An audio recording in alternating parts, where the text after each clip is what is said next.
Então, irmãos, vamos fazer uma oração para a gente começar o estudo. Aqueles que puderem ficar de joelhos.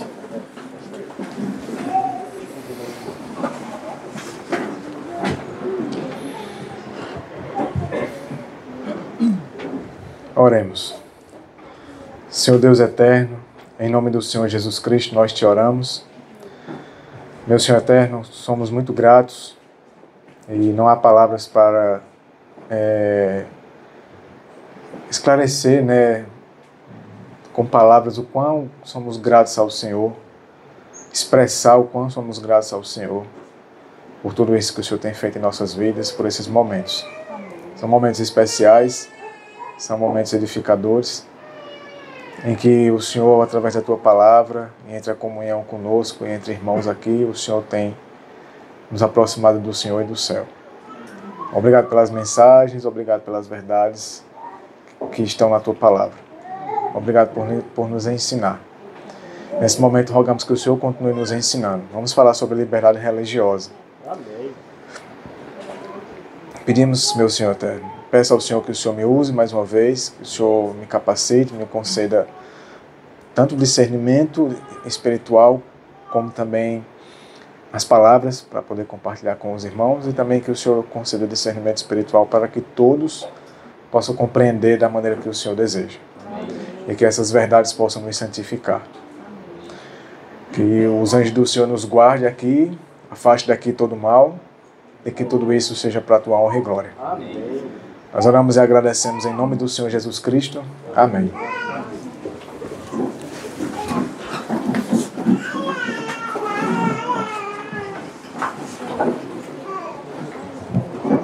Então, irmãos, foi um combinado, O irmão Nonato até tinha falado comigo, vamos na Campal também falar sobre liberdade religiosa, justiça pela fé.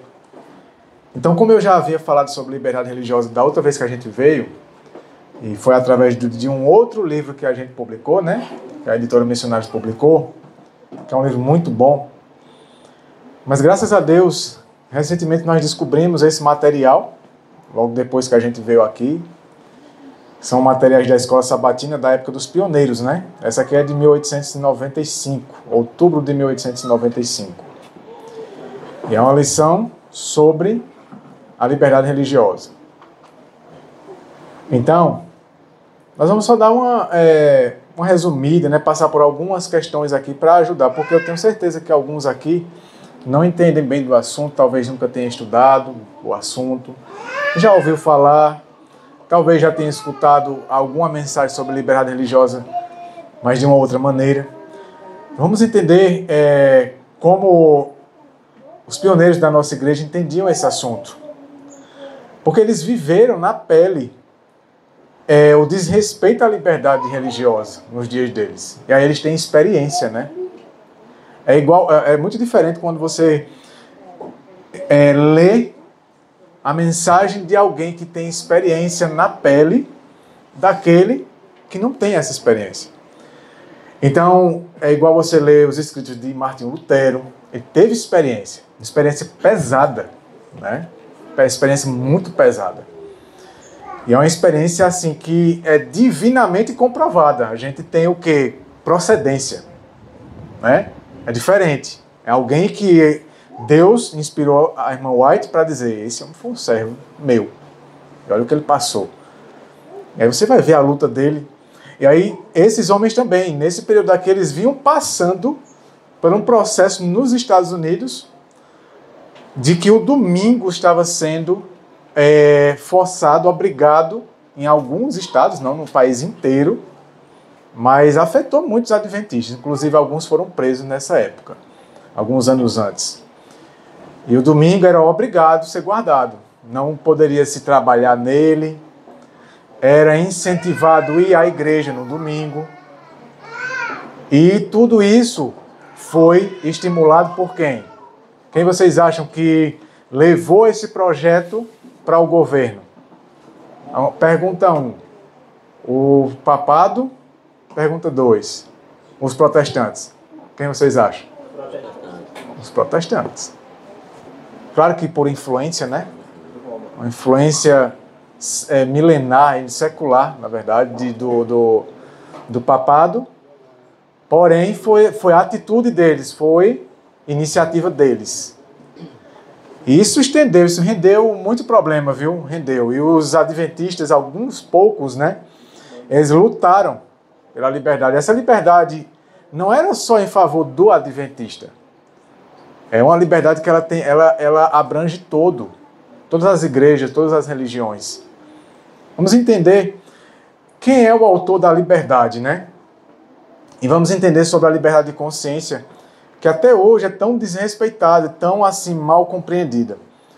Veja, eu acredito que vai ser difícil de vocês conseguirem ler tudo, né? Talvez o pessoal lá de trás vai ter mais dificuldade ainda. Os da frente talvez consigam enxergar alguma coisa. Mas vocês vão acompanhando. A gente não vai ler tudo por conta do tempo. Esse material a gente vai publicar daqui a uns 2 meses, 3 mais ou menos. É um período mais ou menos que a gente vai demorar um pouquinho ainda com essa que a gente publicou. E logo, logo a gente publica esse material, que é essencial. São 13 lições. E é realmente muito interessante esse conteúdo. Tem muita coisa do que não tem no livro que a gente publicou anteriormente, né? Muita coisa. E é muito assim, tem uns comentários aqui que são tremendos. Qual era a missão de Cristo neste mundo? Vamos abrir a palavra de Deus. Lucas 4.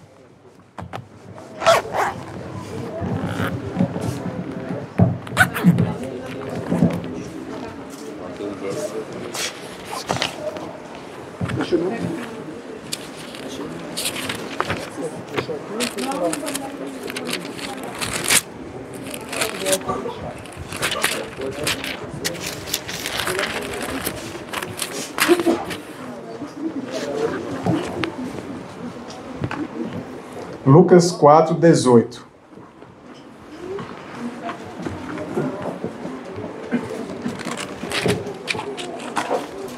Lucas 4, 18. Alguém poderia ler, por favor? O Espírito do Senhor está sobre mim, porque me ungiu para pregar o Evangelho aos pobres. Ele enviou-me para curar os quebrantados de coração, para pregar a libertação aos cativos, e restaurar da vista aos cegos, e para pôr em liberdade os oprimidos. Ok. Você percebeu aí que só nessa passagem, com relação à questão da liberdade, ele fala 2 vezes, né? Veja, para pregar libertação aos cativos, e no finalzinho, e para pôr em liberdade os oprimidos. É claro que essa liberdade que ele aborda aqui abrange muita coisa, e inclusive a lição ela começa, ou pelo menos as 2 primeiras lições, ela vai falar sobre a libertação do pecado e do eu, para que então possamos viver a verdadeira liberdade, né? Da maneira correta. Mas vai também falar muito sobre a questão da consciência e na questão da religião, como os homens devem lidar uns com os outros. Mas percebe que qual era a missão de Cristo neste mundo? Aqui fala vários pontos, né? E entre esses pontos, libertação aos cativos. Cativos do pecado, de Satanás, do eu, da carne, mas também da tradição dos homens, dos mandamentos dos homens, da tirania dos homens também. Porque uma coisa vai levando a outra, uma coisa vai levando a outra. É um efeito dominó. Uma hora chega nesse ponto. E lá nesse tempo aqui eles viviam isso, né? Então, Isaías 61. Isaías 61.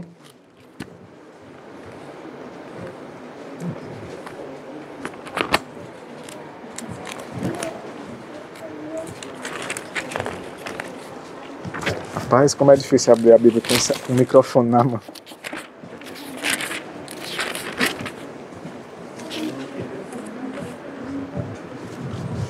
Tem que comprar aqueles microfones que coloca aqui. Vou providenciar um desses pra ficar levando.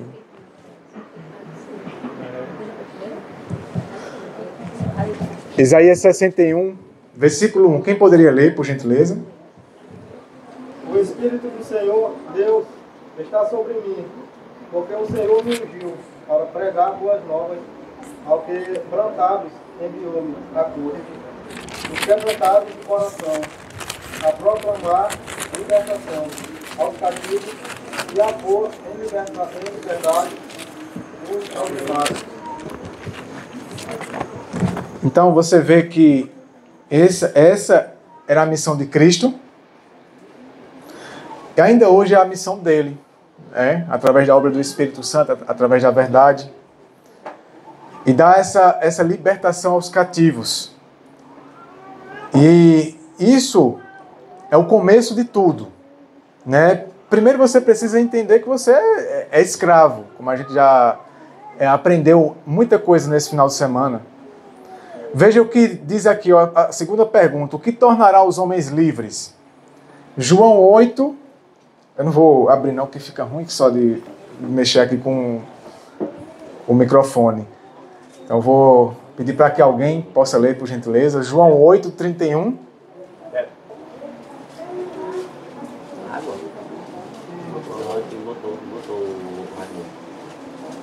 João capítulo 8, 31 e 32. É bem conhecido, né, essa passagem. Alguém poderia ler, por favor? E 31 lá. 31 e 32. Disse, pois, Jesus aos judeus que haviam crido nele: se vós permanecerdes na minha palavra, sois verdadeiramente meus discípulos, e conhecereis a verdade, e a verdade vos libertará. Amém. Amém. Então, o meio por onde Cristo liberta o ser humano, a verdade. E é interessante que os judeus, quando Cristo pregou isso para eles, né? Eles entenderam, o que foi que eles disseram? Nós não somos escravos de ninguém, né? Eles sempre, né? Infelizmente sempre acontecia isso, né? Até hoje é assim, né? A pessoa nunca consegue enxergar o lado espiritual do que está sendo dito. Vai para o lado literal, né? E aí eles achavam que Cristo estava acusando eles de serem escravos de Roma, por exemplo. Nós somos livres, eles diziam. Mas Jesus disse, quem comete pecado é o quê? Escravo do pecado, servo do pecado. Então, a verdade libertaria disso. Era disso que ele estava querendo dizer. Esse é o princípio, esse é o início do processo. É um processo, né, da experiência da libertação para que a verdadeira liberdade seja vivida. Né? Vamos lá. Vamos essa outra questão aqui. Diz assim, em que condição, pois, se encontram os que não conhecem a verdade? Aí tem a nota, né? Em cativeiro, né? Servos ou escravos do pecado. Como diz aqui, ó, João 8, se você não fechou aí a Bíblia, nem saiu, veja que João 8, 33 e 34, é isso que a gente está acabando de falar, né? No 33, ele diz assim, eles responderam-lhe, nós somos a semente de Abraão e nunca fomos escravos de nenhum homem. Como dizes tu, sereis feito livres? E o verso 34, respondeu-lhe Jesus, na verdade, eu vos digo, todo aquele que comete pecado é o quê? Servo do pecado. Então era essa liberdade da qual ele estava falando, né?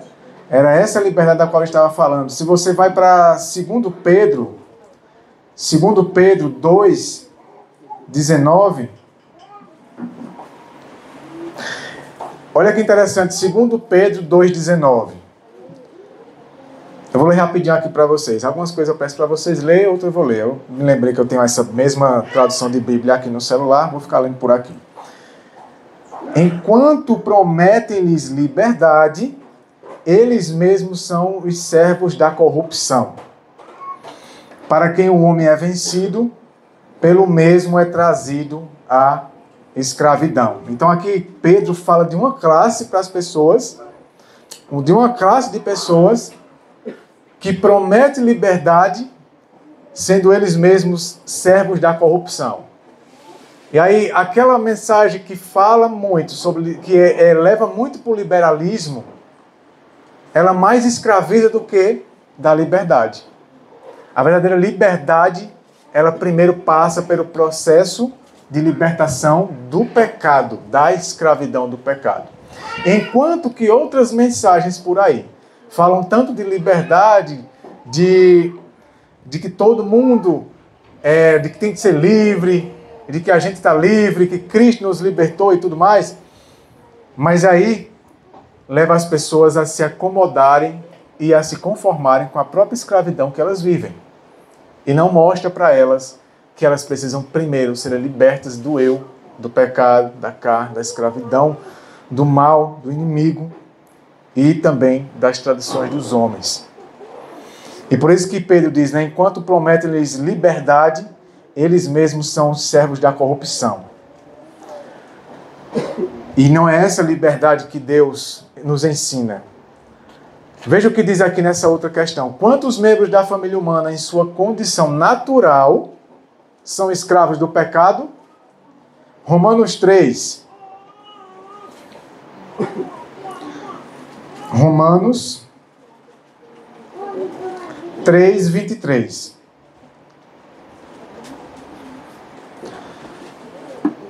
Alguém poderia ler, por gentileza?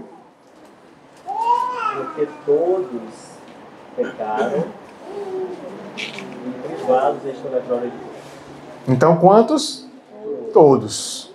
Não há... Os judeus diziam, não, nós não somos escravos de ninguém. Eram escravos de si mesmos, né? Eram escravos do próprio eu, do próprio Satanás e das tradições deles mesmos, né? É tanto que no dia de sábado, tem um texto de Ellen White que eu achei interessante esse texto, diz que no dia de sábado, muitos dos judeus, do povo mais comum, eles procuravam se esconder de um fariseu. Eles tinham medo de um fariseu encontrar eles na rua. De tão rigoroso que eles eram. Então era uma escravidão de tradições de homens, né? Diz que quando um judeu via um fariseu, um líder, um desses homens mais no cargo de liderança, eles procuravam se esconder, porque sabia que ali o julgamento ali era muito provável. Era severo. Escravos de tradições de homens, coisas que Deus nem o próprio Deus ordenou, nem orientou na palavra dele. Então, todos nós somos escravos, né?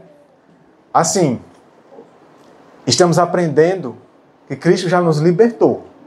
E Ele quer que a gente viva essa liberdade. Mas o problema é a gente aceitar a liberdade como Ele quer que a gente viva.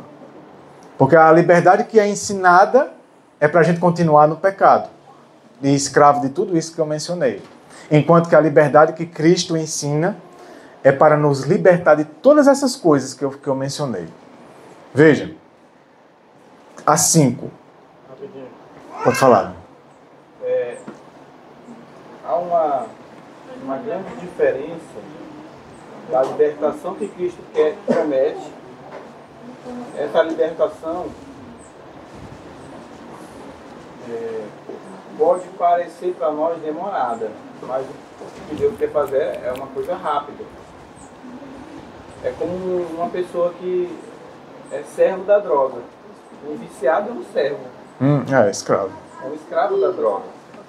Então, Deus, quando trabalha com uma pessoa assim, será que vai passar anos largando pouco a pouco a droga até se tornar uma pessoa livre? Pois é. Deus não trabalha assim com ninguém. A questão da reforma alimentar.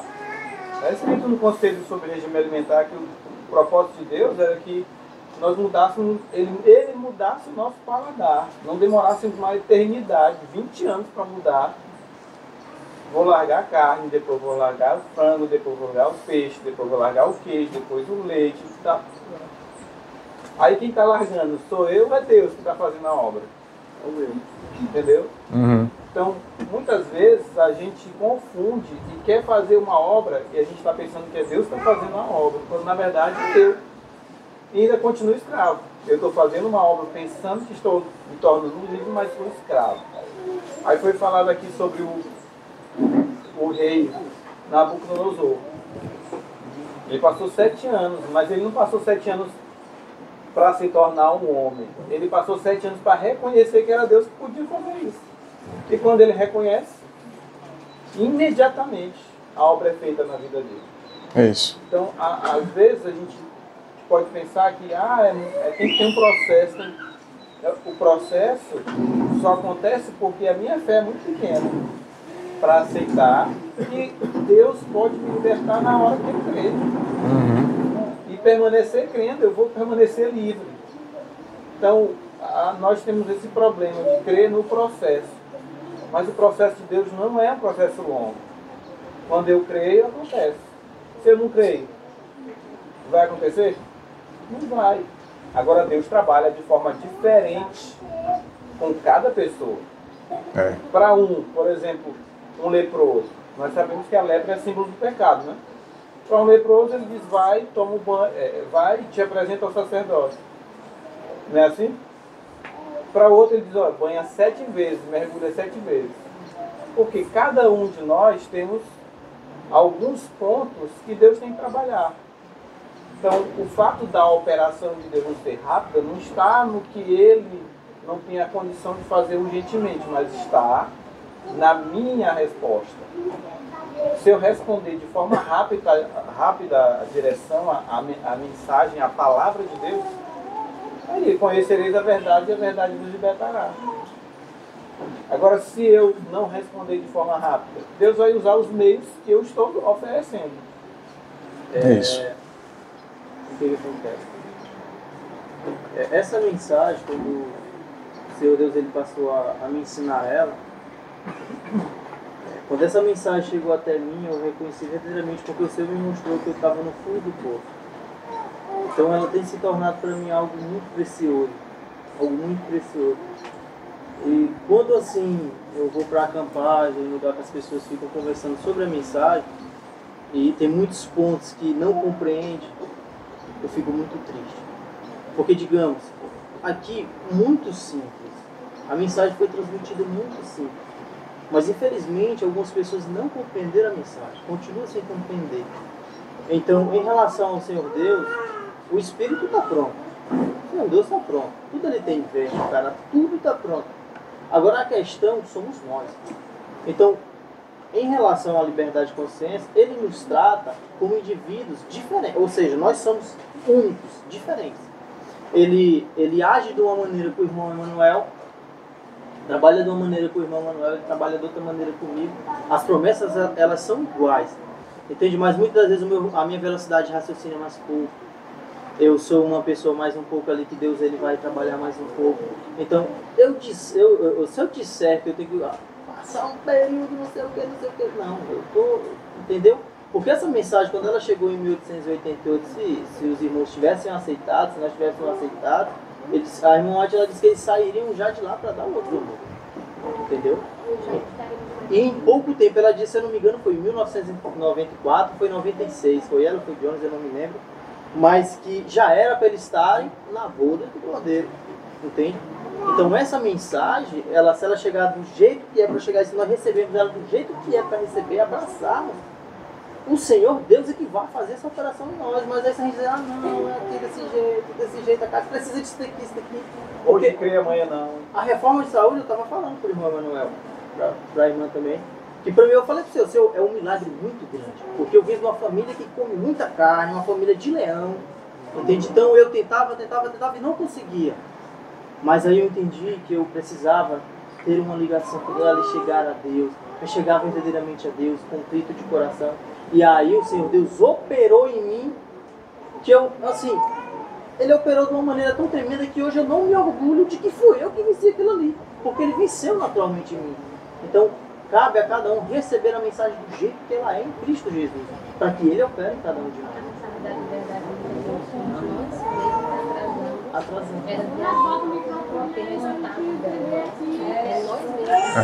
O pessoal está falando lá atrás que vocês estão conversando como se só tivesse entre vocês aqui. Quase tudo que vocês falaram aí só ficou entre a gente aqui. Eles lá atrás eles não escutaram não. Mas se for repetir de novo, aí vai estender, viu? Vai estender. É. O próximo, tá bom? Quando alguém for falar, pega o microfone. Só um minutinho aqui, rapidamente. Como foi falado aqui, abordado, o irmão falou, a irmã Lei, a irmã. acaba passando para a gente a ideia de que a mensagem ela é evolucionista, que de fato ela não é. Por quê? Porque a maneira como a gente recebe, compreende, tipo assim, Deus trabalha com cada um de forma diferente, como o irmão falou. Comigo, talvez ele quer mais paciência, mas o poder de Deus, ele é imediato. Se eu crer o que foi falado ali, acontece. O poder da por exemplo, quando Deus disse haja luz, passou quanto tempo para acontecer, para a luz aparecer? Entende? Então, assim, acaba trazendo para a gente assim, a compreensão de que a palavra, o evangelho, ou a mensagem, o evangelho é evolucionista. E a gente diz que crê na criação, mas de fato a gente não crê. Mas assim, ó, deixa eu explicar bem o seguinte. Esse dá pano pra manga, viu? Assim, agora sim. Vai sair da 10. Ela te fala que a santificação é uma obra que leva a vida inteira. Assim, é uma vida inteira de transformação, de consentimento, entende? De aceitação do poder de Cristo na minha vida. Então, hoje eu aceito Cristo pela fé, Ele muda algo na minha vida hoje. E a cada dia eu vou crescendo de fé em fé e sendo transformado, sendo moldado por Cristo. Até aquele dia. Aquele que começou a boa obra em você, há de finalizar até o dia de Jesus Cristo.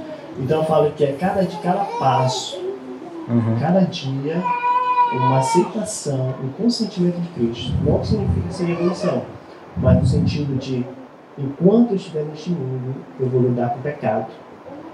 O pecado vai estar presente, vou ter defeitos, onde Cristo vai ter que moldar até a sua dia, até aquele dia. Então é nesse sentido.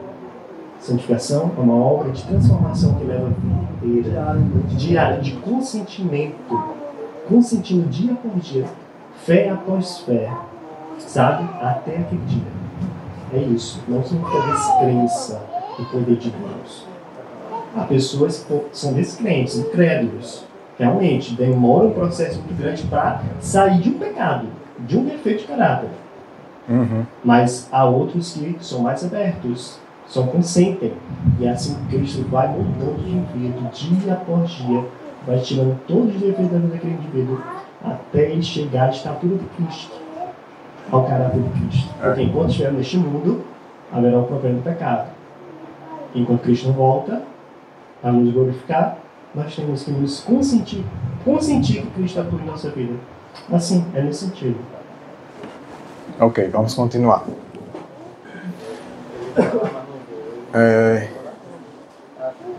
Como eu disse, nesse assunto dá pano para manga. Porque esse assunto, assim, eu vou dar minha opinião bem breve aqui sobre esse assunto. Algumas... ser mais objetivo nas respostas, porque demora muito o meu ponto de vista sobre esse assunto é que às vezes ele é abordado de maneira muito genérica. E por isso que as pessoas, não é que elas não acreditam em Deus, elas não acreditam em quem está falando. Porque às vezes a gente repete coisas de maneira tão genérica, que tipo assim, a gente tem que ter perfeição de caráter, as pessoas, sei, certo. E quem está falando não demonstra isso para as pessoas. Então eu prefiro hoje não tocar em certos pontos, porque eu acho que as pessoas estão esperando de coisas mais práticas e de coisas mais palpáveis, mais vistas. Então, tem coisa que eu acredito que as pessoas vão olhar assim e dizer, certo.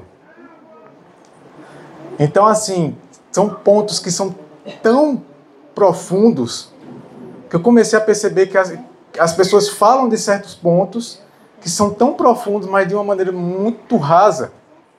Muito rasa. Então, a gente precisa... Por exemplo, para tocar nesse assunto tem que ser um estudo, um final de semana inteiro só nele. Não dá. Exatamente. E até que assim, a gente está falando aqui de certos pontos, como eu disse, né? Aí a gente vai começar a ir para outras coisas, daqui a pouco começa a ficar aquela coisa. Então, tem assuntos que eu entendo, eu concordo. Mas eu tenho certeza que muita gente está ouvindo e para elas não está fazendo sentido nenhum. E até estou vendo pessoas fazendo assim. Então vamos continuar. Vamos continuar. Vamos para pergunta 5. Como Satanás é o autor do pecado, como diz lá em João 8:44, a quem os homens servem enquanto praticam o pecado? A própria pergunta, ela respondeu, né? Se Satanás é o autor do pecado, então o homem está servindo a quem? A Satanás. Lá em Romanos 6,16, ele vai falar isso. Aquele que comete pecado também é escravo do pecado. E 1 João 3,8, ele vai dizer que o pecado é de Satanás. Agora vamos para a pergunta 6.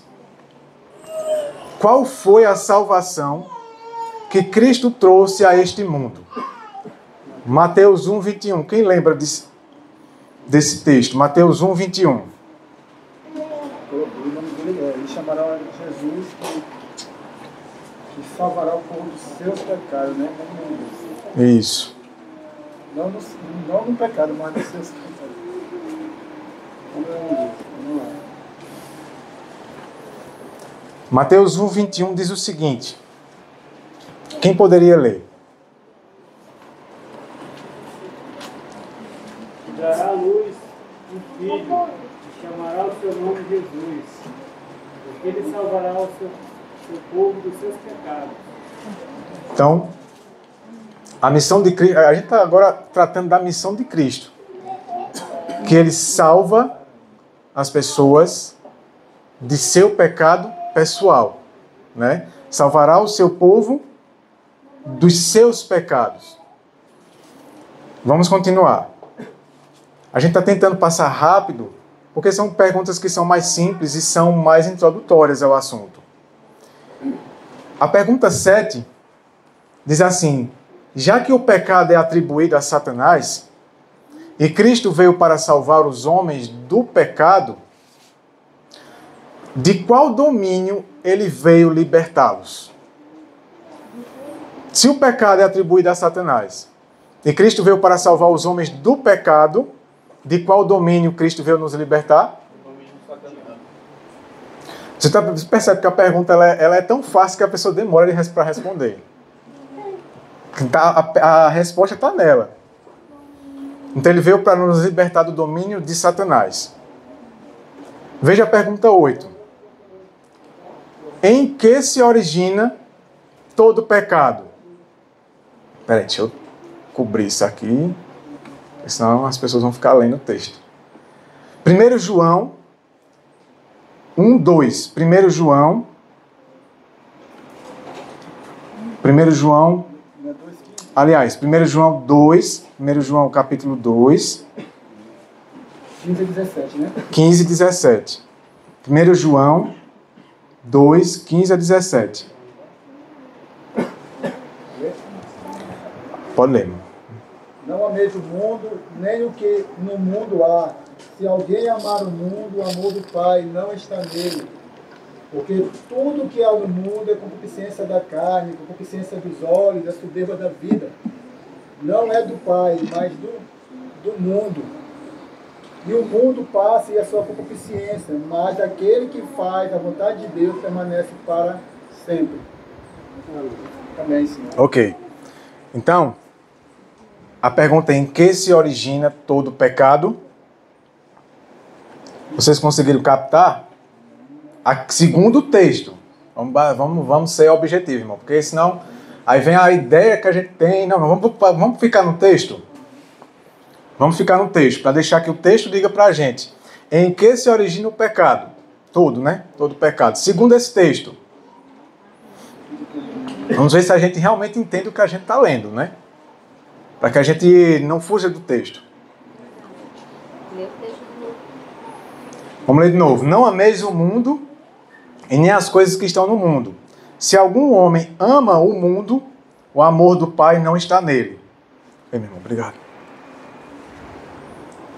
Porque tudo que está no mundo, a concupiscência da carne, a concupiscência dos olhos e o orgulho da vida, não é do Pai, mas do mundo. E o mundo passa e a sua concupiscência. Mas aquele que faz a vontade de Deus permanece para sempre. Irmãos, segundo esse texto, em que se origina todo o pecado? Você percebe que a gente tem dificuldade de... A gente fala do que a gente entende, mas não consegue falar o que a Bíblia não consegue responder pela Bíblia. É a 8, É a pergunta 8. Eu não vou subir não, porque tem a nota aqui. 1 João 2, de 15 a 17. Vamos ler Romanos 7, para ver se facilita para a gente. Romanos 7. 7. Em que se origina todo o pecado? Segundo esses textos, Romanos 7. Eu vou ler aqui para a gente ser mais breve. O que diremos então? A lei é pecado? De forma alguma. Porém, eu não conheci o pecado senão pela lei, porque eu não conheceria o desejo se a lei não dissesse, tu não cobiçarás. Vocês percebem que existe uma palavra que ela está se repetindo nesses dois textos, em 1 João, deixa eu voltar lá para 1 João, e aqui em Romanos 7 ela se repetiu de novo. Concupiscência, cobiça. Cobiça, desejo pelo proibido. Desejo pelo proibido. Lembra que eu não sei quem é que fala aqui na Bíblia, esqueci, se alguém lembrar a passagem, diz que Eva, ela achou que o fruto da árvore era bom aos olhos. São três coisas, que são justamente isso aqui, ó. A concupiscência daqui envolve a concupiscência da carne, dos olhos e da vida, e o orgulho da vida. Existe uma passagem aqui na Bíblia que vai falar isso, que ela viu três coisas no fruto de que ela achou bom, mas não era. Boa para se comer, agradável aos olhos e desejável para dar entendimento. Olha aí, ó. Então ela desejou uma coisa que Deus nunca disse que aquilo ali era.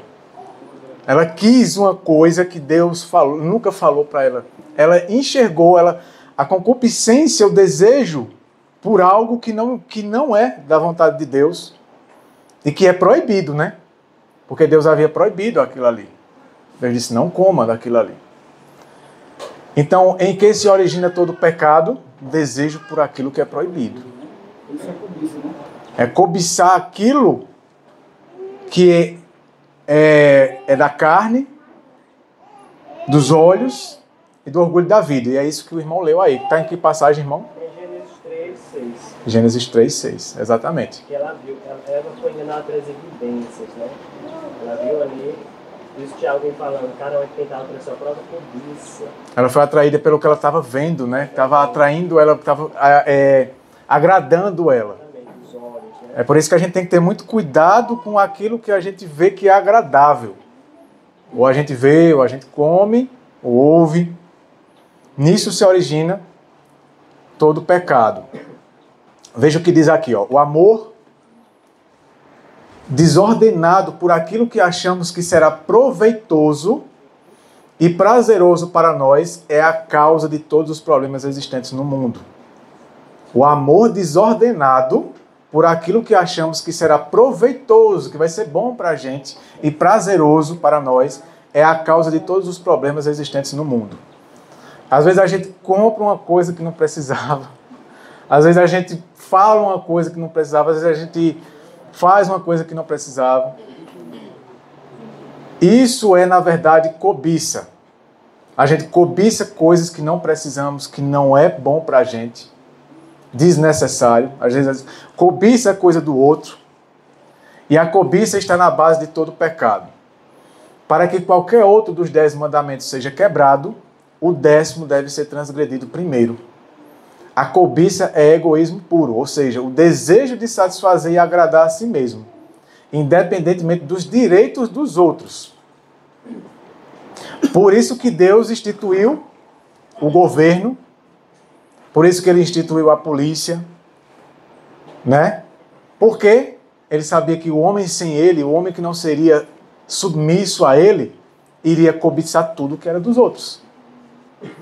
E sabe como se formou o primeiro governo, como se forma o primeiro tribunal, e consequentemente vem a questão da polícia, eram as pessoas de uma população, ali lá das primeiras populações da época de Adão e Eva ainda, que percebiam que os mais fortes conseguiam roubar os mais fracos.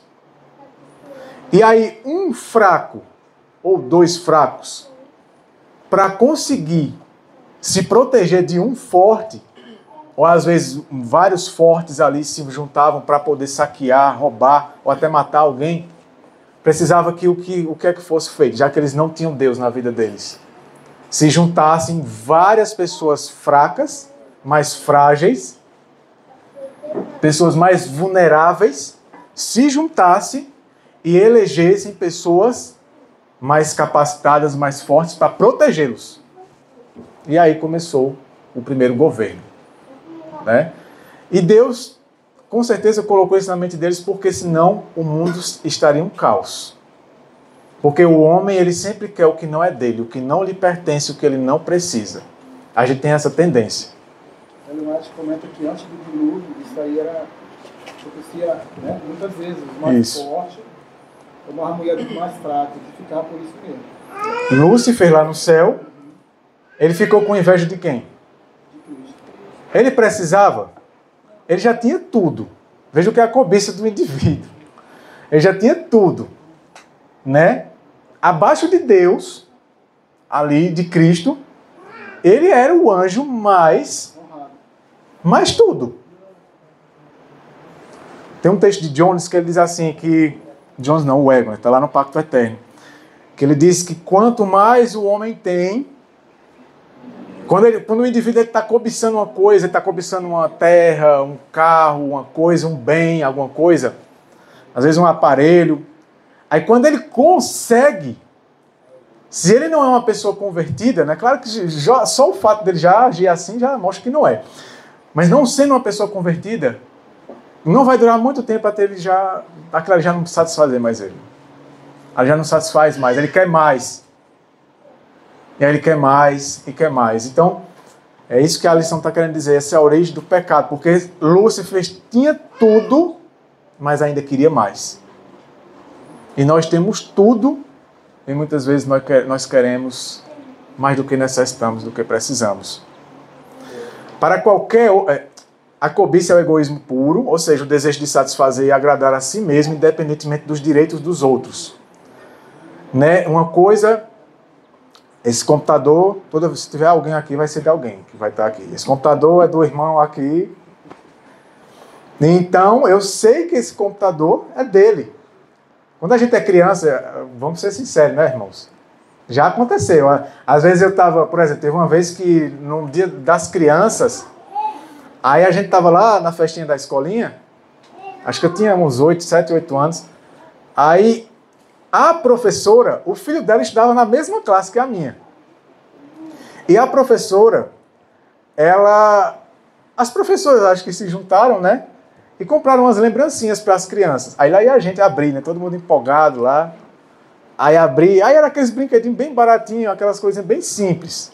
Só que aí, eu não sei, assim, não foi na maldade, né? A gente não pode julgar. Era filho dela, né? Só que eu acho que ela não teve sabedoria. Que ela deveria ter pego aquilo ali e ter dado em casa.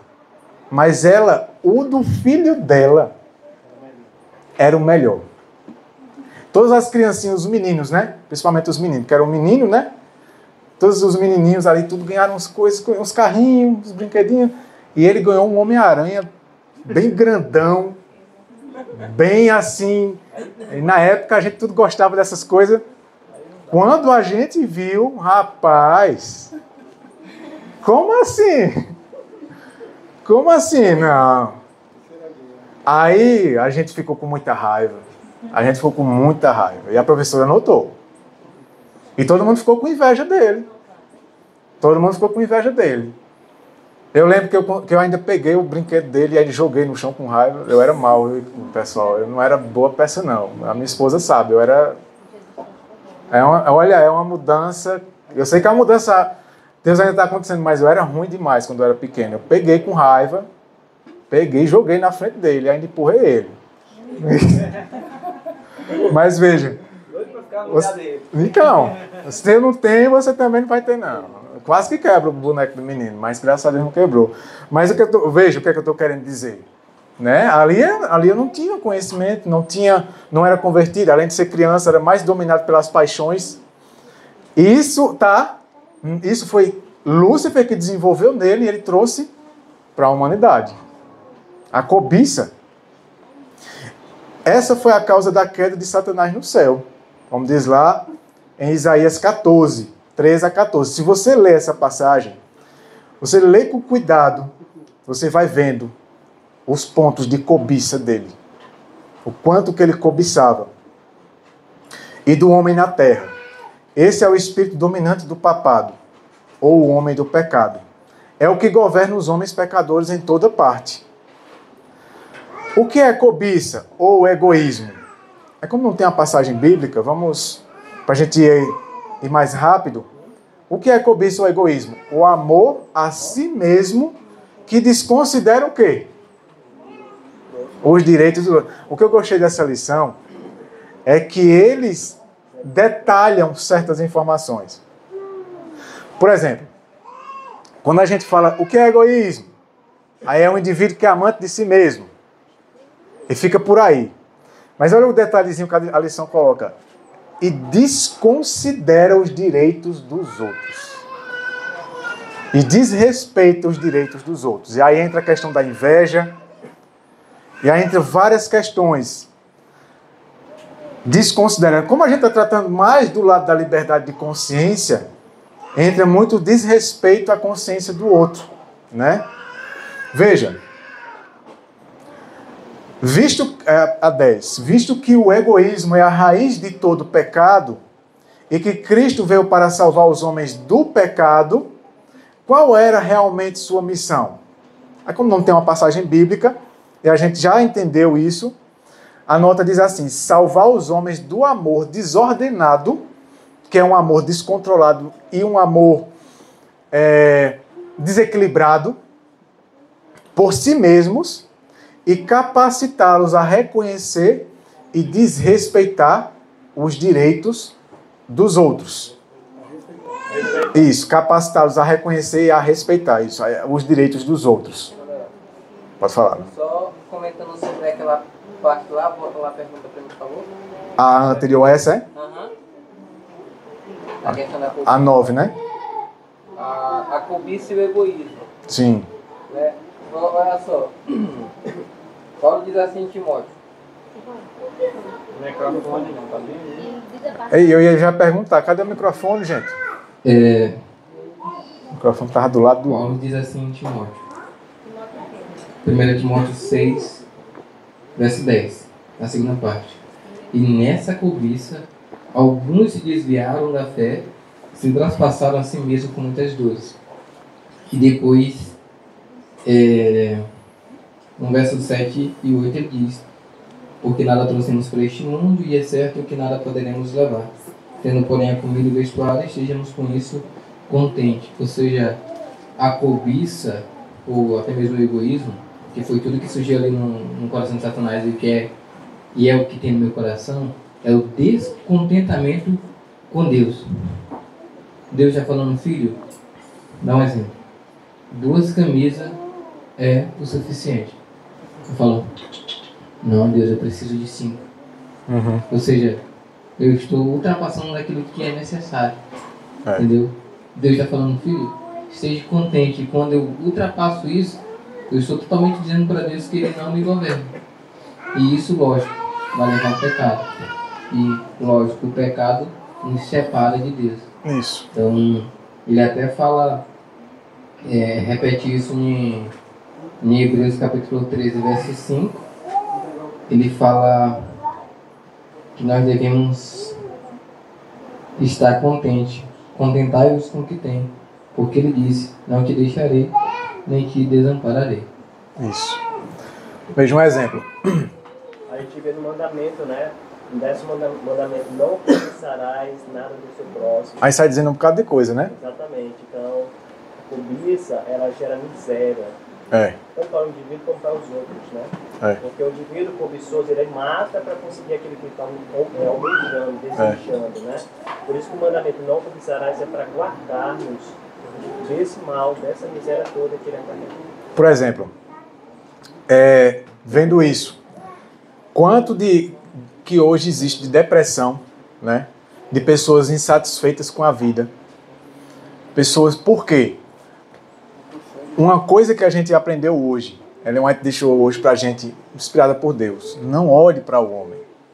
Né? Se olhar, olhe para considerar as coisas boas da pessoa e tudo, mas caso você não enxergue, então não olha. E assim, o que ela estava querendo dizer é não queira imitar o outro, porque você é individual. Você é uma pessoa única diante de Deus. Você é como uma digital. Alguém aqui tem uma digital que é uma cópia da do outro? Não tem. Nem um irmão gêmeo. Nem um irmão gêmeo. Né? Eu já conheci pessoas, irmãos gêmeos, que era assim, era tão difícil de você diferenciar quem era quem. Mas a digital dos indivíduos era totalmente diferente. Mesmo que seja num risco ali. Então, a gente tem que aprender a buscar de Deus o que Deus quer para mim. Muitas vezes a gente escuta as pessoas dizendo, olha, já vi esse fulano? Por exemplo, a gente tem um ministério. Eu e ela tem um trabalho de ministério, a gente tem uma gráfica, a gente faz certos trabalhos. E vira e volta alguém diz assim, ó, já vi o que foi que o ministério de fulano está fazendo? Por que vocês não fazem igual? Né? A gente não ouve muito isso. Já vi o que foi que fulano está fazendo? Vocês deveriam fazer assim também. Não, a gente não deveria fazer assim. A gente tem que fazer como Deus quer que a gente faça. Deus deu uma missão para cada um. Se ele está fazendo daquele jeito, deixe que Deus use ele para fazer. Ele está levando aquela mensagem, aqueles assuntos, aqueles livros, aquele trabalho. Deixe que Deus use ele do jeito que Deus quer usar ele. Agora, eu ser uma cópia do outro? Não. A menos que Deus nos confirme de maneira bem intensa que alguma coisa... Porque assim, nesse mundo que a gente vive, vira e volta, a gente vai fazer uma coisa parecida com o outro. Mas que não seja uma coisa intencional. Porque hoje, muitas vezes, as pessoas... Por exemplo, acontece do indivíduo ter uma loja. Aí o outro indivíduo tem uma loja bem perto da dele e vende coisas parecidas com a dele. Só que a loja do outro está dando mais lucro. E aí o indivíduo começa a olhar, ficar de olho, o que será que ele tem, né, que está fazendo aquilo ali. Muitas vezes não é tão... Aí começa a ver os produtos que está vendendo, aí tenta vender o mesmo produto, aí não dá certo. Mas às vezes não é produto em si, às vezes é a maneira como administra, a maneira como lida com os clientes, né? Tem vários fatores. Então você olha, por isso que hoje a questão do influencer, né? Dos influenciadores. Aí todo mundo agora quer imitar o influenciador. E influenciador existe até no meio religioso. E aí até a forma de falar. Por exemplo, você identifica logo que um indivíduo ele é pentecostal pelo jeito de falar. Às vezes o jeito, né, aquela coisa, né, de falar. E você vê como foi que ele aprendeu isso. De onde ele tirou essa ideia de que ele tem que ser assim. E todos eles têm que falar do mesmo jeito. Então, existem essas coisas. E aí quando o indivíduo tenta copiar outro e não consegue, porque Deus não quer aquilo para ele, aí ele se frustra. E aí começa o processo de raiva, de tristeza, de inveja. E aí começa a cobiçar, que nem eu fiz quando era pequenininho, a história que eu contei. Diga, eu não vou ganhar um desse não, mas também você não vai não. Eu peguei o boneco na mão do menino e joguei. Ali era uma atitude de uma criança, mas que ela se reflete muito na vida adulta. Né? A gente pode muitas vezes não roubar, mas quantas coisas a gente não olha que o outro tem, que a gente quer ter? E a gente, por não conseguir, porque às vezes a gente nem precisa daquilo ali, a gente fica com inveja daquela pessoa. Manuel, mas essa é a mentalidade do inimigo, né? De a gente copiar, ser idêntico, e ele usa algumas ferramentas. Uma delas é a moda, né? A moda para que todos sejam iguais, mas isso não é o plano de Deus. Deus quer que todos nós sejamos diferentes e únicos, né? Isso. É uma mentalidade de Satanás, isso aí. Por isso que a liberdade de consciência, ela ela encaminha a gente para Cristo, para que a gente tenha somente Cristo como exemplo. Somente Ele, porque Ele era tão humilde, que a única coisa que você realmente pode desejar dele é o caráter. Né? Que é o que ele mais quer. Por isso que Ellen White disse assim, que Cristo poderia ter vindo como um rei. E aí, como que seria para os pobres? Né? Aqueles desafortunados que não têm as mesmas oportunidades. Porque o indivíduo, às vezes, ele é pobre, não é porque ele quer. Tem também, né? Existe, eu nunca generalizo para nada. Né? Existe pessoa que ela é rica porque ela é esforçada mesmo. Ela é uma pessoa bem ordenada, bem administradora, bem sábia. Ela sabe. E existe pessoa que é rica porque já vem de pais ricos. E às vezes é estragada. Né? E existe pessoa que é pobre porque ela é desordenada, não sabe administrar a vida. Também tem a questão da educação. É uma série de fatores. Mas existem pessoas que são pobres por coisas que fizeram com elas. Ela estava se encaminhando para uma vida melhor, mas levou uma rasteira na vida, alguém traiu, alguma coisa, um baque na vida, alguma coisa que fizeram por cobiçar, porque tem gente pobre que quando começa a se desenvolver, aí outros que não conseguem começam a ter inveja do indivíduo e começam a querer derrubar o indivíduo. Quebrar o brinquedo dele. Quebrar o brinquedo dele. Faz até pena, né? O indivíduo ali lutando, uma vida sofrida, e ele estuda, começa a fazer uma coisa, começa a se disciplinar, e outros que não querem ter o mesmo sacrifício que ele, aí vão para a balada, vão curtir tudo, enquanto que o indivíduo, que nem muitas vezes tinha um amigo meu, que ele hoje é advogado, e o irmão era amigo dos irmãos, dele do irmão, e o outro é contador, e os dois trabalham com o pai que é advogado, é de família, né? O pai é advogado, o filho é advogado e o outro filho contador. E eu cresci com eles. E eu vivia na casa dele. Jogava videogame lá com ele, mas veja, ele tinha horário para tudo. Eram pessoas seculares do mundo, até hoje são.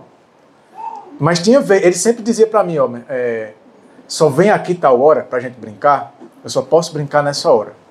Era uma coisa assim. E ele não era infeliz, não. Ele não era infeliz. E hoje, para uma pessoa secular, levando em consideração o momento de uma pessoa que não tem os princípios de Cristo, ele é uma pessoa ordenada. Eu sei, de vez em quando eu deparo com ele por aí, ou com o irmão dele. E ele é uma pessoa ordenada, mas muitas vezes a gente ia sair para uma festa e ele não ia. Eu não posso ir, tem que ficar para estudar e tudo e tal. E a gente às vezes fica olhando, isso é vida. Aí ele hoje tem um casarão, o irmão dele também, e tudo, se privou na vida, mas...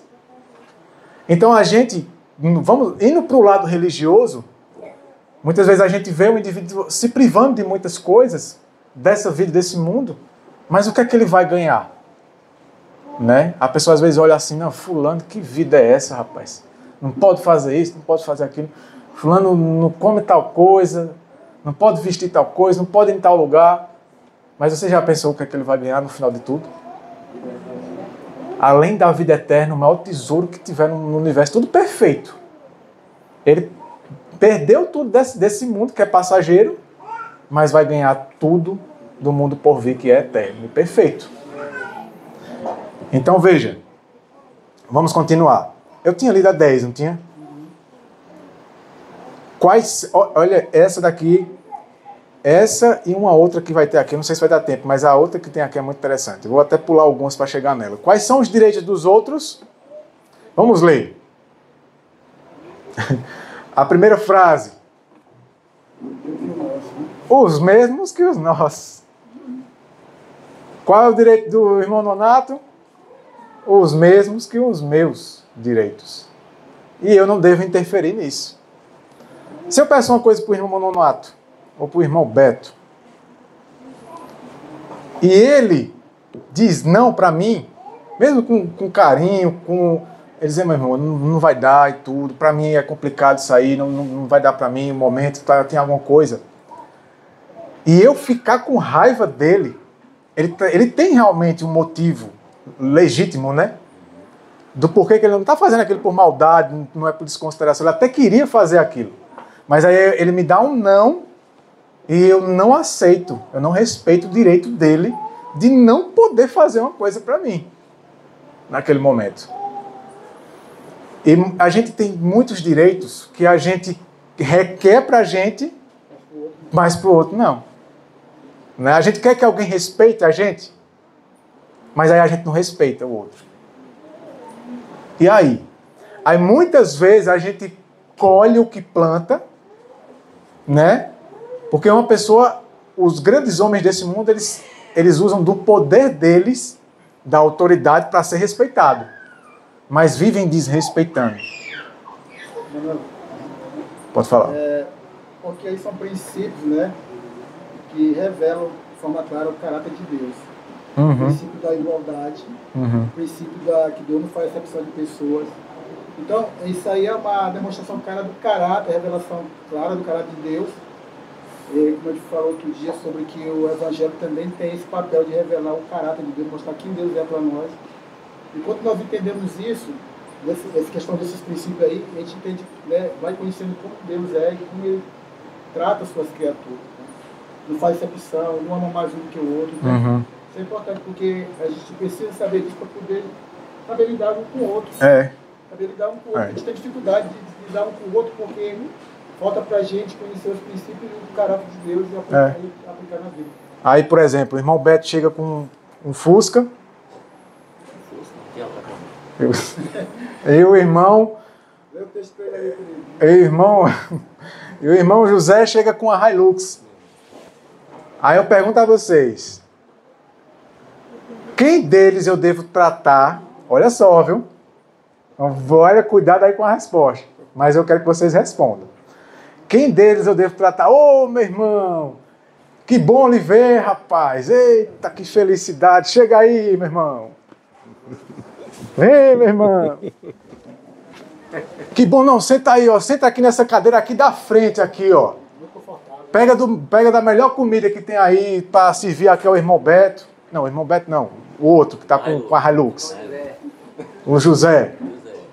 Eu pergunto a vocês, quem eu devo tratar assim? Desses dois?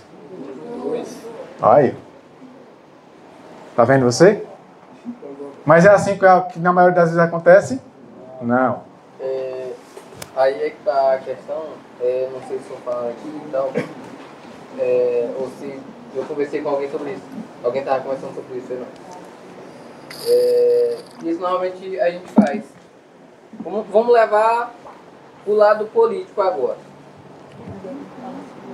Ô, meu irmão, o microfone, né? O lado político agora, né? Chega um governador na nossa casa, a gente não conhece ele. Vamos botar um deputado federal. Bom, um deputado federal. Ele vem, não sei nem de onde, eu nunca vi o cara.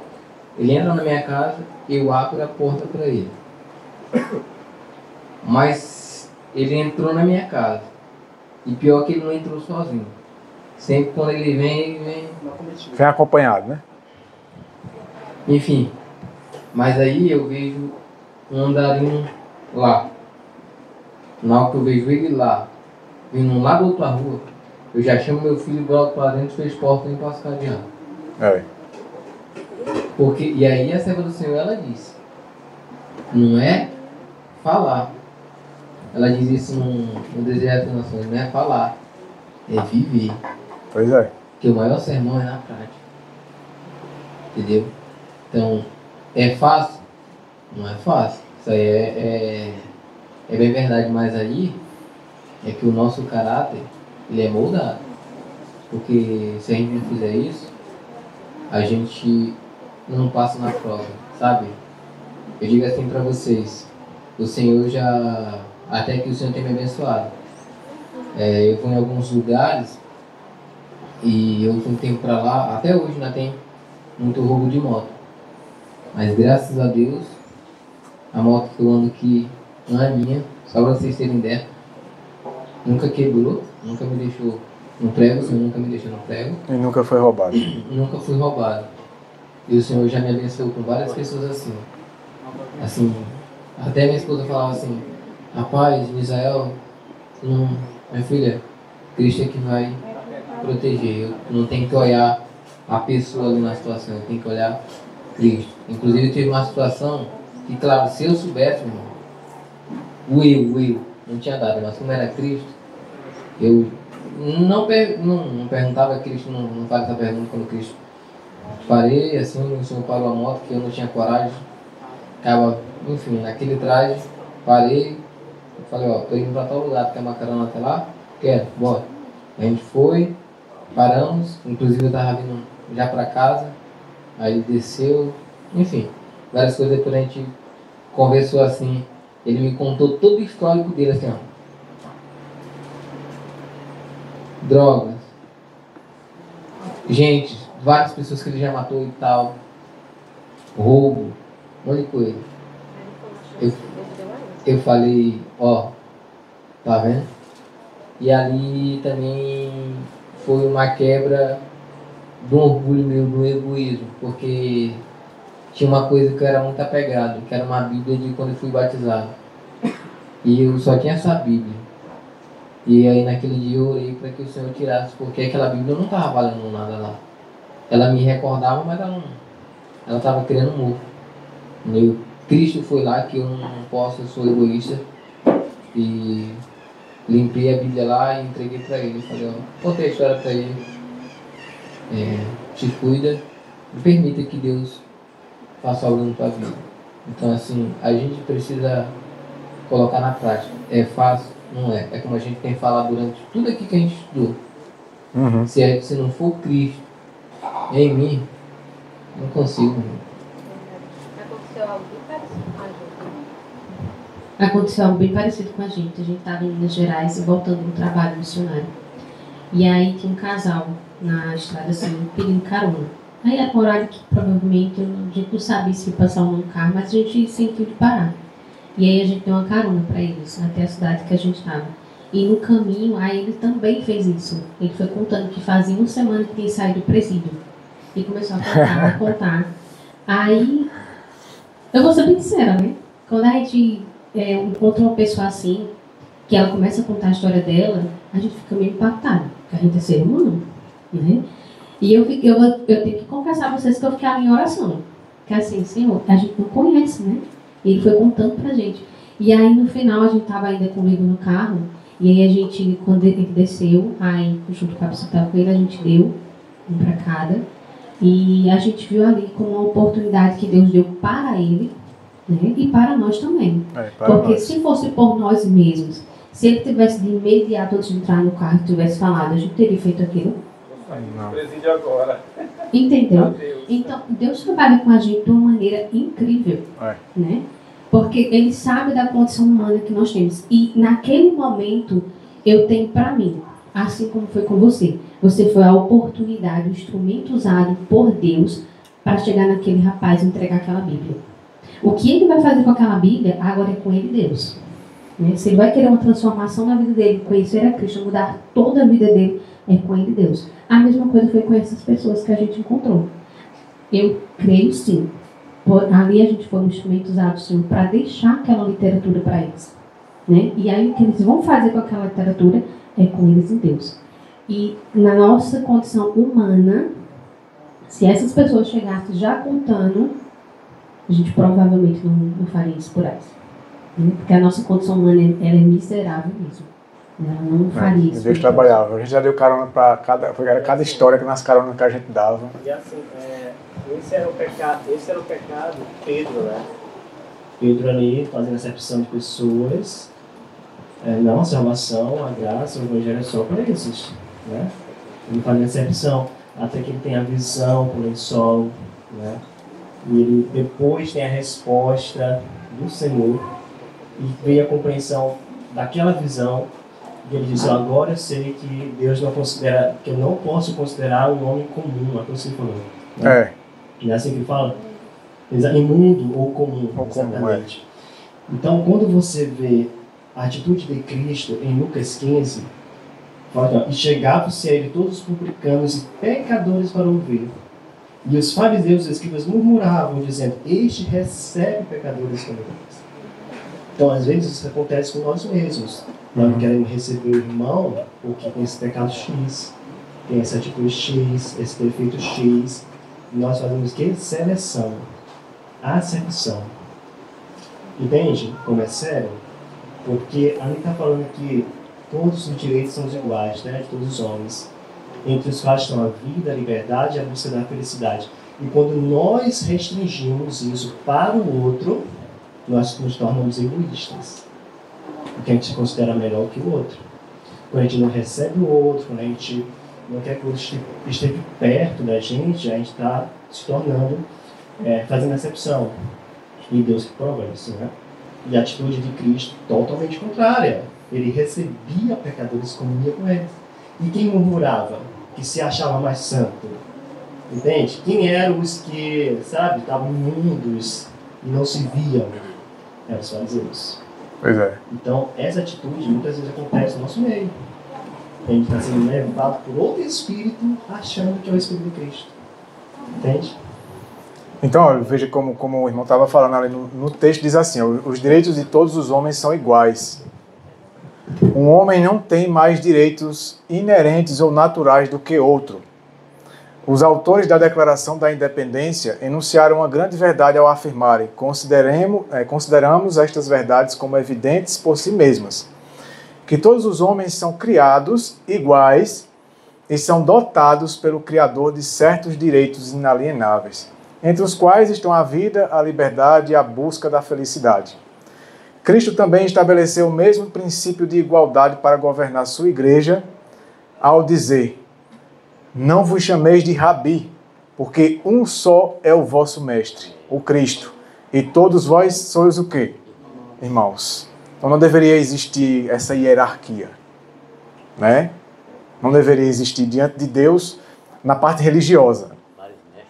Mestres. Porque isso geralmente, só o título já dá ao homem a noção, né, a ilusão de que ele tem mais direito e autoridade do que os outros. E justamente, eu estava conversando, acho que ontem ou hoje, com o irmão Nonato, e a gente se lembrou de Mordecai, ali da história de Esther. Vocês já notaram, inclusive o Espírito de Profecia fala, se você ler a história de Esther, ela é um símbolo do que vai acontecer quando? Deu o nome aí, o título do que vai acontecer. Ela sim, isso, decreto dominical. Vocês perceberam a atitude? Quem é quem na história? Mordecai? Mordecai era o tio de Esther. Isso. E como é o nome do outro? Naamã. Isso. Amã, sim. Eu estava com Naamã na cabeça, mas não vou falar não, porque senão eu tô com o nome errado na cabeça. Amã. Só por causa do N, tá vendo?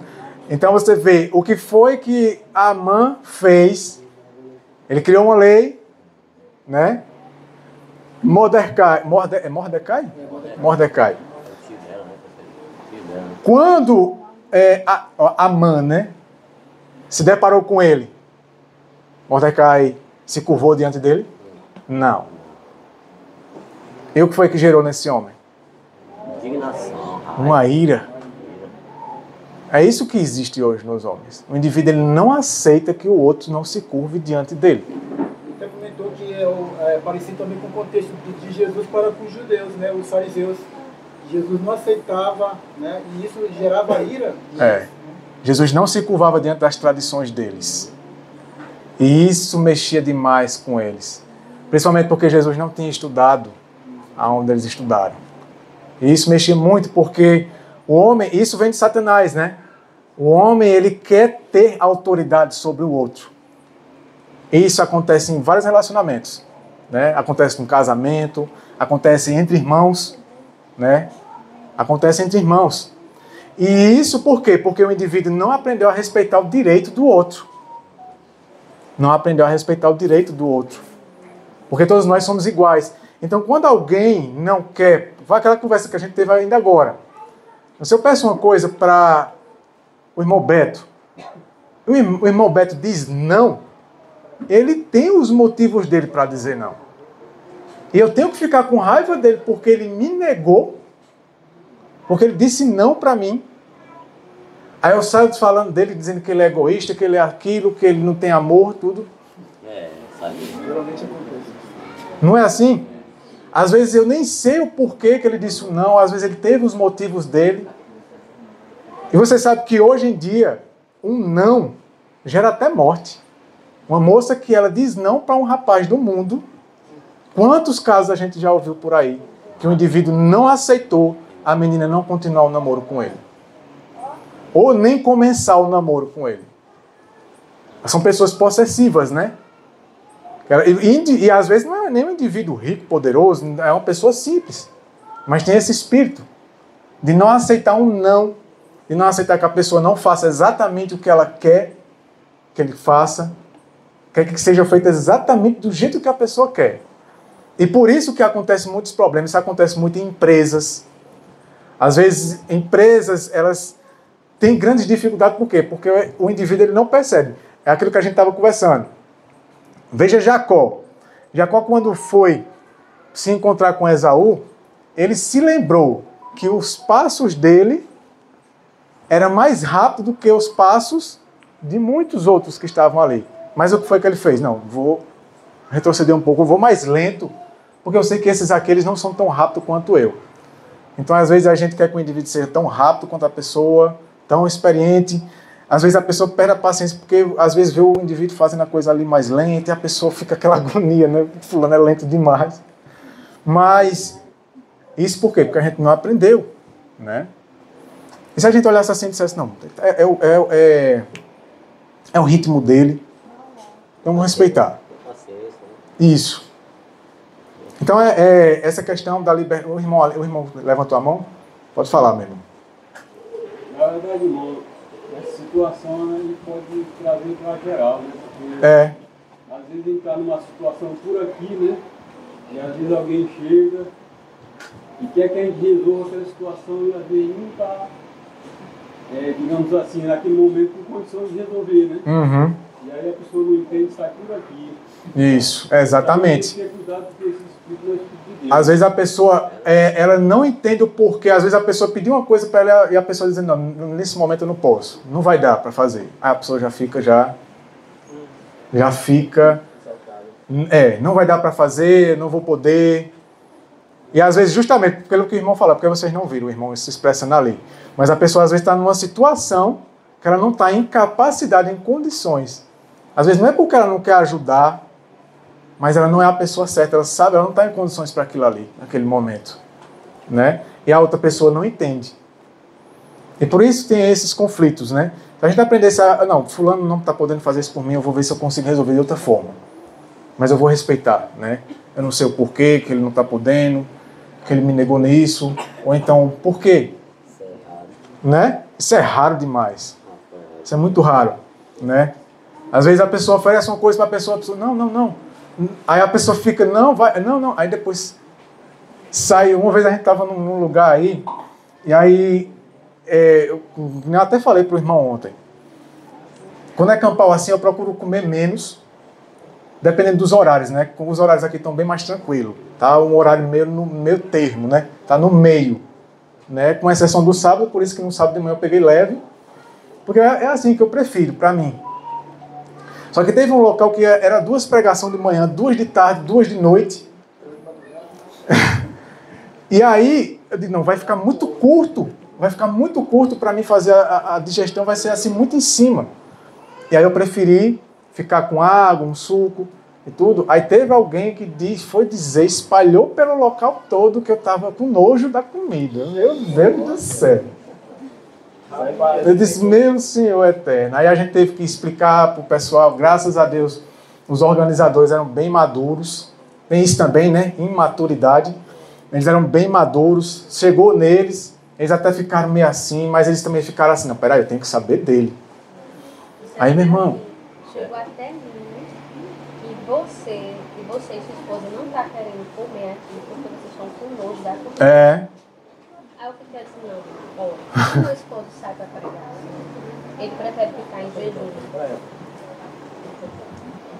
Eu disseram assim, olha, quando o meu esposo sai para pregar, assim que ele vai pregar, ele prefere ficar em jejum para ele ter a mente mais lúcida, para ele poder passar a mensagem com mais clareza. E eu, em algumas vezes, eu acompanho ele no jejum, né? Tem lugares que eu como e ele não, e tem lugares que eu fico junto com ele em jejum. Aí ela disse, sim, porque chegou até mim essa informação de que vocês já estava espalhado pelo negócio todo. E aí que eu estava me achando, né, que eu não queria comer a comida ali, que era muito simples, meu Deus. Aí a gente teve que aproveitar o momento que ele passou a mensagem, a gente explicar a todos naquele momento, porque imagina, isso é a questão, eu vejo também com a questão da fofoca, né? Qual era o dos outros? Eu estava até comentando isso com você hoje. É porque o desrespeito leva à fofoca, né? Eu disse assim, qual era o da pessoa antes dela espalhar e sair? Porque ela não chegou até nós e perguntou, por que vocês não estão comendo? É alguma coisa, vocês não estão gostando? A gente explicar para ela. Mas não, aí fez a mensagem, né, de fofoca rolar para todo mundo, até essa senhora chegar na gente, ela tirar essa dúvida. Vocês não estão comendo porque vocês estão com nojo? Aí olha isso. Né? Então, a comida era boa, viu? Isso. Tinha hora que até era tentado. Meu Deus, me ajuda a não comer, tira isso de mim. É por isso que assim, eu tava o contrário. Tinha hora que colocavam um açaí com a granola que eles fizeram lá, que o cheiro... Não, meu senhor. Eu tenho que sair de perto, eu me saía. Eu vou ficar na tentação. Aí interpretado tudo ao contrário do que eu estava passando ali dentro. Eu estava lutando. Eu digo, eu vou sair de perto porque a comida está muito boa. Eu até dizia a Viviane, Viviane, não vou ficar aqui não, que para ver o povo comendo isso aí, eu não poder comer. Então, açaí puro, foi lá em Tocantins isso aí. Então, tem lugares que a gente chega, aí a gente já fala logo. A gente explica logo para os organizadores, porque se chegar até eles alguma coisa, eles já estão sabendo o que é. Mas esse é só um detalhe, né? Só um exemplo. Né? Graças a Deus aqui é tranquilo. Mas aconteceu, por quê? Porque a pessoa, ela não admite que a outra pessoa tem o direito de não querer aquela coisa ali. Desejo das Nações, capítulo 60, diz assim, em questão de consciência, a alma deve ser deixada livre. Ninguém deve controlar o espírito de outro, julgar por outro ou prescrever-lhe o dever. Deus dá toda a alma a liberdade de pensar e seguir suas próprias convicções. Cada um de nós dará conta de si mesmo a Deus. Ninguém tem direito de imergir sua individualidade na de outro. Em tudo quanto envolve princípios, cada um esteja inteiramente seguro em seu próprio ânimo. No reino de Cristo, não há nenhuma orgulhosa opressão, nenhuma obrigatoriedade de costume. Os anjos do céu não vêm à terra para mandar, exigir homenagens, mas como mensageiros de misericórdia, a fim de cooperar com os homens em comunidade. É isso mesmo. Então, esse texto é tremendo, né? Esse aqui é tremendo. Esse texto, eu considero esse texto e tantos outros dela como uma salvaguarda, né? É uma salvaguarda. Para você ficar resguardado do autoritarismo ou da possessão do outro. Da opressão. Nem você fazer isso com a pessoa e você já reconhece, né? Quando a pessoa ela é assim, ela começa já a importunar e aí você já sabe. Então, eu vou aqui passar seria a segunda lição, mas devido à hora, eu já pulei várias aqui. Se Deus quiser, a gente vai publicar esse livro, essa escola sabatina. E eu vou passar aqui só para essa pergunta, porque assim, a gente começou 3h30, mas o irmão me falou até que hora. Que hoje como hoje não é sábado, aí eu fiquei aqui pensando, e agora?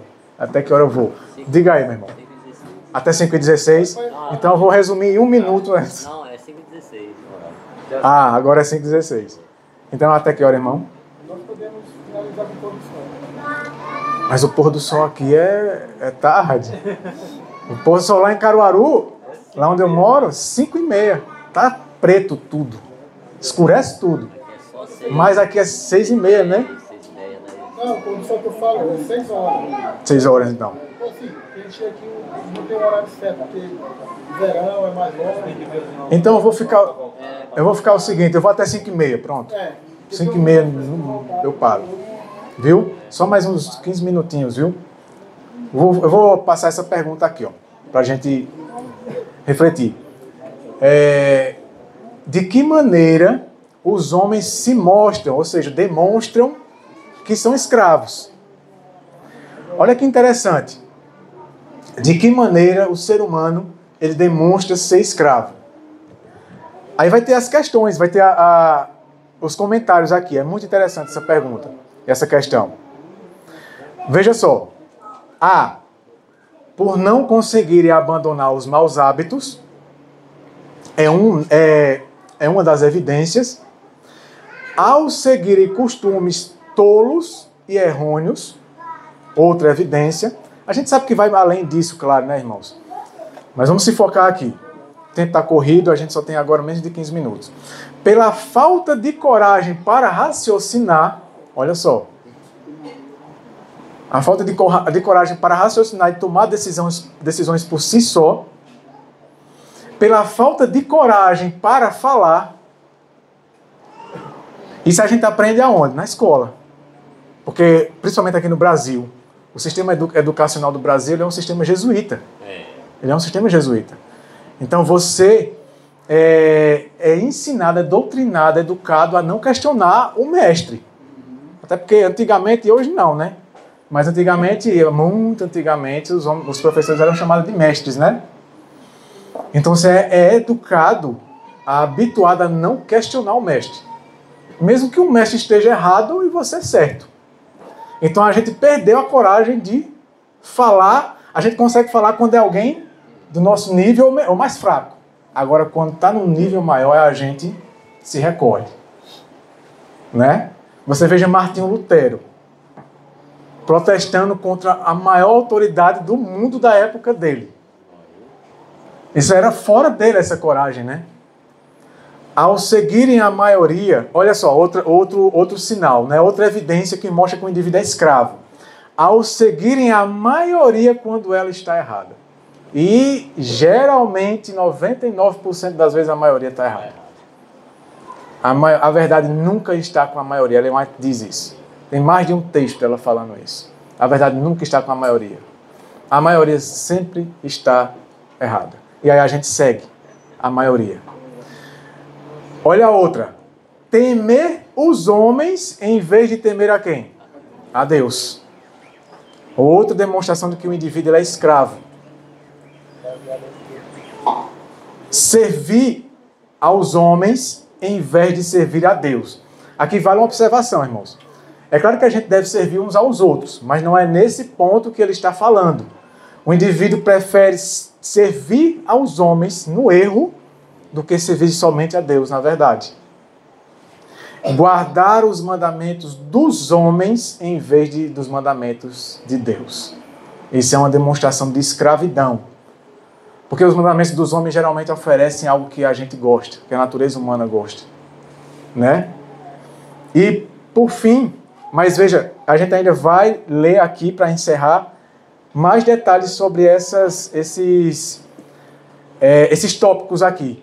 Por cada pecado cometido, que então é uma grande evidência que ainda somos escravos. Os homens se mostram escravos das seguintes maneiras. Veja. Letra A. Ficam viciados em hábitos que sabem ser prejudiciais, mas não conseguem abandoná-los. Eles tentam fazer isso várias vezes, mas não conseguem. O hábito é o mestre, e eles são escravos. Essa falta de poder é declarada assim pelo apóstolo, Romanos 7,15. Porque o que eu quero, isso não faço, mas o que aborreço, isso faço. E no versículo 18, porque o querer está presente em mim, mas o efetuar o bem eu não acho. Essa é uma demonstração de escravidão. B. Muitos fazem as coisas apenas porque os outros fazem. Ou porque seus parentes as fizeram. Né? Até uma palestra do Cameron, eu não sei se ele falou isso aqui, mas foi em algum lugar. Ele dizendo que um dos grandes problemas, né, de muitos, ele disse que até viu isso aqui no Brasil, é que os indivíduos, eles deixam de fazer alguma coisa ou passam a fazer outra porque ouviu o outro dizendo, ou porque viu o outro fazendo. E muitas vezes nem tem a certeza, a convicção pela palavra. Ele não foi ver se realmente, se aquilo ali é verdade mesmo, né? Mas ele é somente uma sombra do outro. Veja, eles são escravos do costume. Isso é bem ilustrado pela história das Lamentações, registradas em 2 Reis 17, 40 e 41. Aqui está a passagem. Diz assim, ó, contudo, não deram ouvidos, mas fizeram segundo o seu antigo costume para com o Senhor. Assim estas nações temeram ao Senhor e serviram as suas imagens de escultura, tanto seus filhos como os filhos dos seus filhos. Como fizeram seus pais, assim fazem até o dia de hoje. Isso também é demonstrado de forma impressionante na questão da guarda do domingo. A condição de milhões de pessoas a esse respeito está corretamente representada nas seguintes palavras do ex-governador. O nome desse homem aí, John, né? Eu guardo, olha a justificativa do indivíduo. Eu guardo o domingo como o santo dia de sábado de Deus, porque eles consideram o domingo como sábado. A irmã aguarda só um pouquinho, por conta do tempo, que a gente só tem até 5h30. Bem rapidinho. Olha o que ele diz. Eu guardo o domingo porque... Como é? Eu guardo o domingo como o santo dia de sábado de Deus. Sou sincero com relação a isso. Sempre vale a pena ser sincero. Agora, por que guardo o domingo? Eu guardo o domingo porque meus pais o guardavam. E não porque eu tenha ido a fundo e pesquisado a Bíblia para saber a verdade sobre o assunto. Isso é assim com a maioria das pessoas. Deixa eu só terminar só esses tópicos aqui, irmã. Aí a irmã pode falar. Muitos não têm coragem. Olha, outra evidência de que a gente é escravo. Muitos não têm coragem de raciocinar. Eles têm medo de se permitir raciocinar, receando que a conclusão os condene. Deixam que os outros raciocinem por eles. Mas Deus quer que os homens usem os poderes mentais que Ele lhes deu. E Ele, o autor de nossas mentes, diz: vinde agora e arrazoemos juntos. Então, o medo de raciocinar faz com que a gente terceirize, né? A gente venda o nosso raciocínio para que outra pessoa raciocine por nós. Outros, embora se permitam raciocinar, não têm coragem de expressar suas convicções, temendo que isso aconteça o quê? Lhe custe algo. A pessoa tem medo da consequência. Esse era o problema de muitos na época de Cristo. Veja o que diz aqui, ó, João 7,13.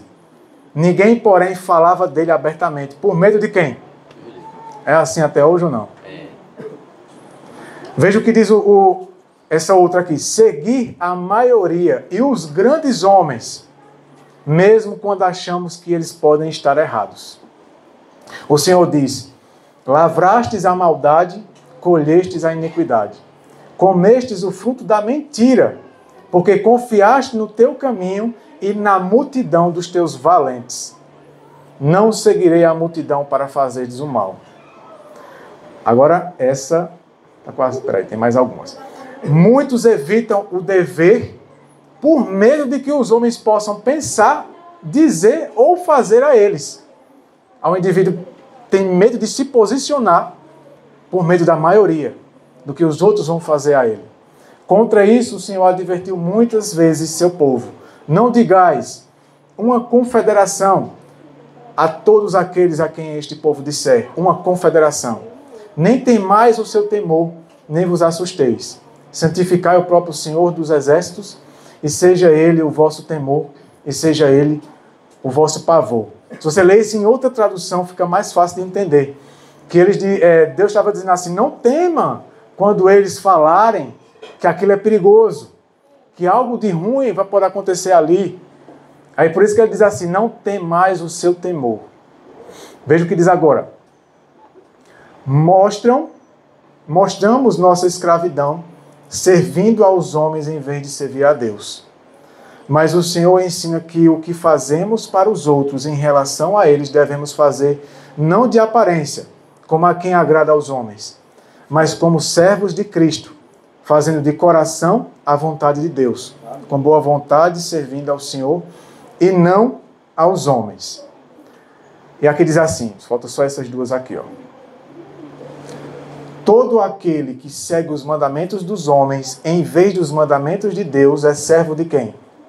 Dos homens, não de Deus. Escolheu, né?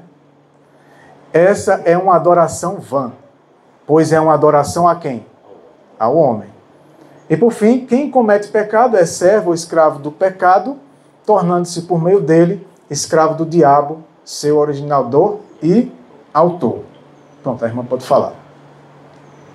Irmãos, me permitam salientar um exemplo clássico de escravidão que acontece no lar interno, em nossas casas, com os nossos vizinhos, com os nossos amigos, irmãos, quando o pai ele oprime a esposa, né, a opressão entre os cônjuges e também com os filhos, quando o que prevalece é a opinião, quando não há conversa, quando não há respeito, quando a gente ouve aquela frase tão comum: aqui é minha casa, eu estou na minha casa, e como se isso fosse uma permissão para que se falasse, para que acontecesse tudo ao bel prazer. Então, eu vejo que esse exemplo é tão real e tão comum que é um clássico exemplo de opressão, e onde há uma declaração que o inimigo está reinando ali. Porque um lar onde não há respeito, onde o outro é oprimido, porque a mulher, e eu aqui sou uma representante, é sim o lado psicologicamente mais frágil, né? Isso não vamos entrar em detalhes. Então, o homem é o líder, mas nós temos uma parcela significativa de colaboração, de ajuda, de auxílio. Então eu vejo que são duas partes diferentes que se completam de forma harmoniosa, como o nosso Deus bem planejou. E se não há respeito, consideração, se não há oração, se não há vontade real de ajudar, há um exemplo clássico de escravidão pelo inimigo, sem que a pessoa perceba. Muitas vezes a pessoa não se dá conta. Geralmente isso é iniciado e é liderado pelo marido, que por sua figura masculina, por ter mais força, além de força física, por ser o líder, ele se impõe por meio da opressão, da dor, do sofrimento. E isso é uma representação, meus irmãos, clara de que quem reina ali é o inimigo naquela mente, que é uma mente possessa, né? Embora sejam pessoas que não estão em nosso meio, aparentemente, né, consideradas normais, mas não estão submissas, não se submeteram, não reconheceram isso, né, essa dificuldade, e não se submeteram a Cristo para que possa operar um milagre, né, de transformação e não de melhoramento. O que o Senhor quer fazer conosco é nos dar um novo coração e não melhorar esse coração imundo que nós temos, que eu tenho. Então eu vejo que, eu acho que eu representei aqui muitas pessoas, porque é um exemplo, é uma realidade tão comum hoje nos lares, nas famílias. E tudo começa, a sociedade ela é formada por quê? Por famílias, né? Tudo começa na família, tudo começa em casa. Né? A religião ela começa em casa, principalmente onde ninguém está vendo, né? Onde ninguém está vendo. Pronto, um dia desse, um tempo atrás aí, eu vou só falar isso aqui para a gente encerrar, irmãos. Aproveitando o exemplo da irmã, eu passei a mensagem, não essa daqui porque esse material é novo, eu passei aquela mensagem do outro livro que a gente publicou, de liberdade de consciência, e uma irmã ela veio conversar comigo no privado. Foi muito bonito assim, um testemunho dela, porque ela disse que chorou muito, porque ela, não é que ela perdeu a filha literalmente, mas a filha dela, assim que completou 18 anos, foi-se embora de casa e não quer mais nem pisar lá na casa dela. E ela reconheceu com essa mensagem que o erro foi dela. Porque ela contou várias coisas, mas só um exemplo. A menina, ela ia para a igreja com a mãe e ela tinha uma voz bonita. Interessante, veja, hoje essa menina, ela canta música secular. Ela se revoltou tanto. Deixa eu chegar lá. Ela tem uma voz bonita e ela cantava na igreja. Só que existiam momentos que ela não estava bem e às vezes a igreja estava precisando de alguém para cantar E a mãe toda vez queria colocar ela. Toda vez queria colocar ela. E muitas vezes ela não queria. Às vezes ela não estava bem. Às vezes até não era bem psicologicamente, mas às vezes acontecia da voz dela não estar bem. E ela era assim, ela cuidava bem da voz, a mãe fala. Mas a mãe dizia, você tem que ir. Você é obrigada a ir. Você é serva da igreja. Você não tem vontade própria. Eu sou sua mãe. E você tem obrigação. A igreja está precisando de você e você não vai falhar com a igreja. E ela disse que muitas e muitas vezes ela cantou ali na frente, com raiva, com ódio. Tá vendo? Com ódio, porque ela não era a vontade dela ali. E ela dizia que explicava para a mãe, eu gosto de cantar para a igreja. Eu quero servir a igreja. Mas, por exemplo, teve um momento que ela disse, eu não estou bem.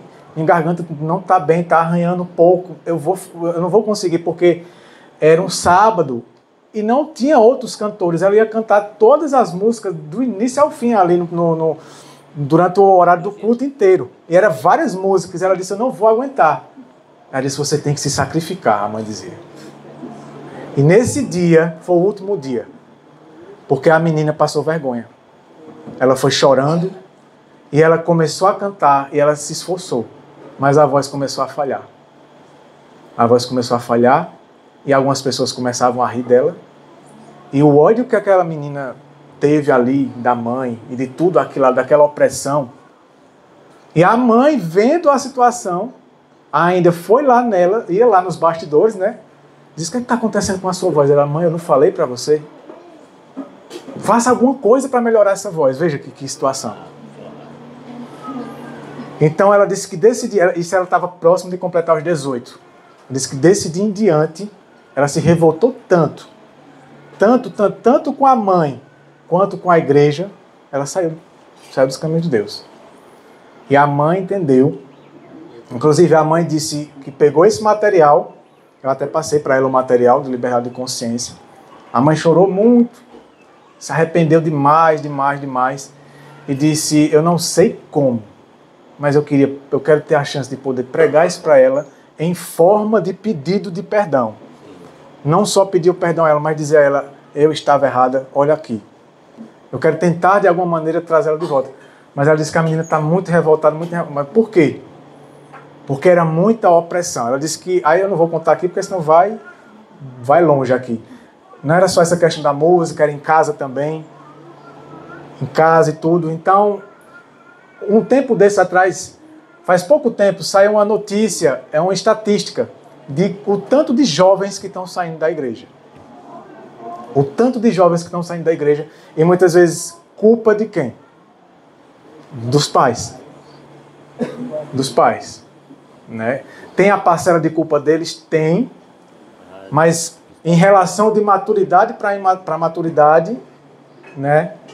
Os pais às vezes não avaliam como eles estão lidando com os filhos. E essa questão essa mãe mesmo, ela disse, essa mensagem, ela deveria estar sendo pregada em todo lugar. Porque o que eu conheço de gente assim, gente que me apoiou com a opressão que eu tinha com a minha filha. E que disse que agora a tua filha foi servir a Satanás. Olha que coisa. Ele disse que quando vê ela por aí, disse, deixe de servir a Satanás, volte para a igreja. Veja como as pessoas querem conquistar. Você agora está a serviço do mundo, do mal.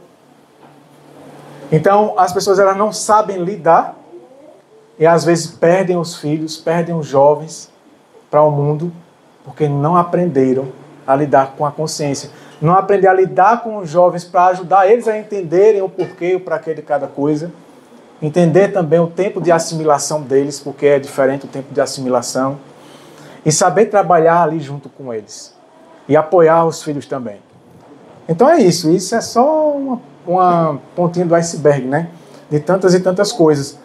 Quanto de coisa. Às vezes se cobra das pessoas, dos filhos, dos jovens. Não, então ele deixa de fazer isso. Aí o pai dentro de casa disse para o filho não assistir o filme.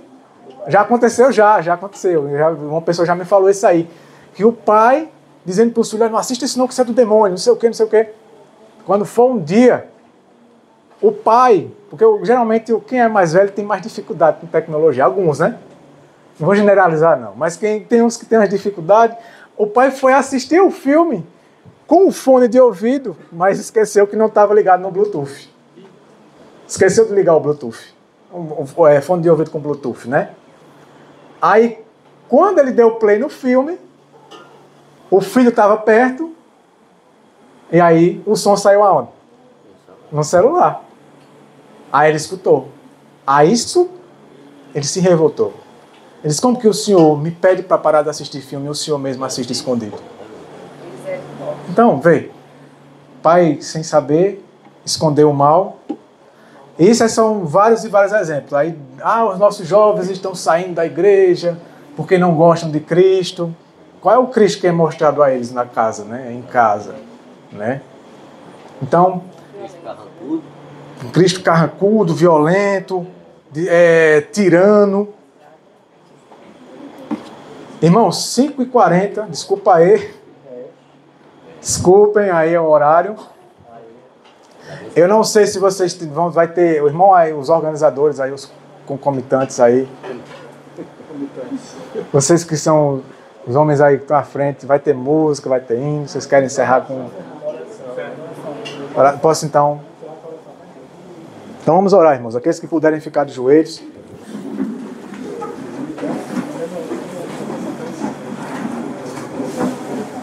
Aí, 7 horas ou é 7h30? Vamos colocar 7, né? Vou colocar, para ter a prorrogação. 7 horas, irmãos, tem a próxima palestra. A gente vai falar sobre a formação da imagem da besta. Né? Tem a ver com esse assunto aqui, tá? Então oremos. Senhor Deus eterno, em nome do Senhor Jesus Cristo, nós te oramos. Agradecidos, meu Senhor eterno, por tudo isso que o Senhor está nos ensinando. Essa é uma liberdade tão preciosa, tão valiosa. Eu sei que muitas vezes estragamos ela com a libertinagem, ou então por não saber respeitar ela. Que em tudo isso que a gente aprendeu foi pouco, foi um resumo, foi para muitos aqui é um assunto novo.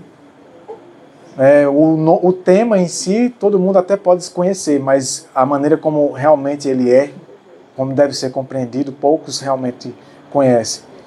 Que seja uma libertação em suas vidas, para se voltarem para o Senhor, como refúgio, para te pedir ajuda, buscar no Senhor o auxílio necessário para lidar com tudo isso. Que o Senhor nos ajude. Que o Senhor tenha misericórdia de nós. Que o Teu Santo Espírito continue operando, trabalhando poderosamente em nossas vidas, a Tua verdade também. Que o Senhor nos ajude a vencer a nossa incredulidade, nossa dureza de coração. O Senhor sabe a luta de cada um aqui. E somos completamente, meu Senhor eterno, dependentes do Senhor. E só o Senhor pode nos dar as vitórias que precisamos. Amém, glória. Que o Senhor continue conosco nesse restante de dia. Os anjos do Senhor continuem nos guardando. Que o Senhor também nos prepare para o estudo da noite. E que o Senhor repreenda o inimigo, os anjos maus para longe da vida de todos os que estão aqui. Amém. Que tudo isso seja para a honra e glória do Senhor. Nós oramos e agradecemos em nome do Senhor Jesus Cristo. Amém.